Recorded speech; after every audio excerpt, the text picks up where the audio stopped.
স্বাগতম rice রিল্যাব YouTube চ্যানেলের সাথে আছে আমি আব্দুল্লাহ আল রাকিব। তো আজকে আমরা দেখবো যে ফটোশপে কিছু বিষয় যে আমরা যখন ফটোশপে কোনো বাংলা কিংবা ইংলিশ লিখতে যাই তখন হচ্ছে যে ফন্টের বিভিন্ন সমস্যা করে। আজকে আমরা দেখবো যে ফন্টে কী ধরনের সমস্যা করে লিখতে গেলে কী ধরনের প্রবলেম করে, আমরা আজকে ওই প্রসেসটাই দেখবো। তো চলুন দেখা যাক।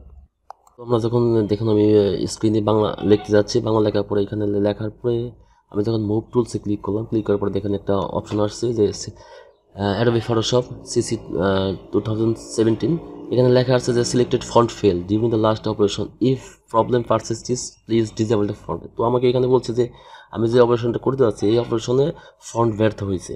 তো এই যদি কোনো সমস্যা থাকে ফন্টটা নিষ্ক্রিয় করতে বলছে। তো আমি আজকে দেখবো যে কীভাবে ফন্টটা নিষ্ক্রিয় করতে হয় কিংবা এটাকে কীভাবে আমরা সমাধান করতে পারি, আমরা ওই প্রসেসটা দেখবো। তো চলুন দেখা যাক।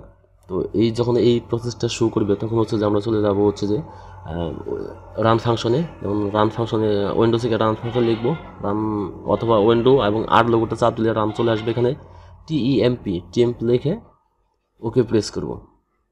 যেমন টিএমপি লিখলাম অ্যান্ড দেন হচ্ছে ওকে প্রেস করলাম। এখন এখানে যে আমার ক্যাশগুলো দেখতে পাচ্ছেন যে এখানে সবগুলো সিলেক্ট করব, সিলেক্ট এ দিয়ে সবগুলো পুরোটা সিলেক্ট করব। অ্যান্ড হচ্ছে যে সিলেক্ট করার পরে এগুলো হচ্ছে ডিলিট করে দেবো।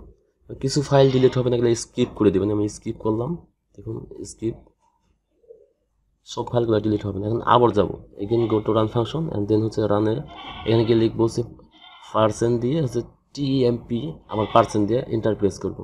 লিখছি দেখেন টিএমপি পার্সেন্টেজ দিয়ে এটাকে ক্লোজ করে দিচ্ছি অ্যান্ড হচ্ছে ওকে। এখানে হচ্ছে ওকে দিলাম। ওকে দেওয়ার পরে যে অপশনগুলো চলে আসছে দেখতে পাচ্ছেন, এখান থেকে হচ্ছে যে পুরোটা আমরা সিলেক্ট করবো, সিলেক্ট করে হচ্ছে এখানে আমরা ডিলিট করে দেবো। তো মনে রাখবেন যে সব ধরনের ফাইলগুলো কিন্তু ডিলিট হবে না, কিছু ফাইল স্কিপ করে দেওয়া লাগে, তো সবগুলো ডিলিট হয় না। তো দেখেন কিছু ফাইল যদি আমরা ক্লোজ করে দিচ্ছি। এখন হচ্ছে যে আমরা এখন চলে যাব হচ্ছে যে সি ড্রাইভে। এখন হচ্ছে আমার কম্পিউটারে সি ড্রাইভটা যেখানে আমি Adobe Photoshop ইনস্টল দিচ্ছি সেখানে চলে যাবো। এখান থেকে হচ্ছে যাবো হচ্ছে ইউজার। তো ইউজারই বেসিক্যালি থাকে। তো আমি ইউজার ফাংশন যেটা আছে সি ফোল্ডার থেকে ইউজার যাব।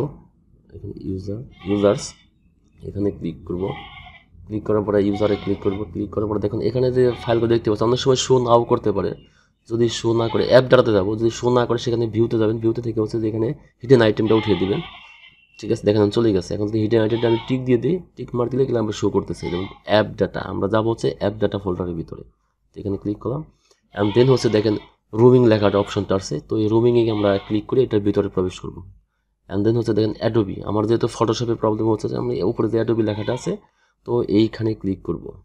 অ্যান্ড দেন হচ্ছে এখানে থেকে চলে যাবো হচ্ছে দেখেন হচ্ছে অ্যাডোবি ফটোশপ সিসি 2019 এখানে ক্লিক করলাম। ক্লিক করার পরে দেখেন এখানে সিটি ফন্ট ক্যাশ, তো এখানে ক্লিক করলাম। ক্লিক করার পরে দেখেন ভিতরে দেখতে পাচ্ছেন যে কিছু আইটেম ছিল। তো আমি এই সিটি ফন্ট ক্যাশ এটাকে ডিলিট দিয়ে দেবো, এই ফোল্ডারটা ডিলিট দিব। অ্যান্ড দেন হচ্ছে এখন ট্রাই করবো, এখন বাংলা লেখা ট্রাই করবো। দেখুন আমি বাংলা লিখতে পারছি, বাংলাদেশ লিখলাম। বাংলাদেশ লেখার পরে আমি মুভ টুলসে ক্লিক করলাম অ্যান্ড দেন ড্র্যাগ করলাম।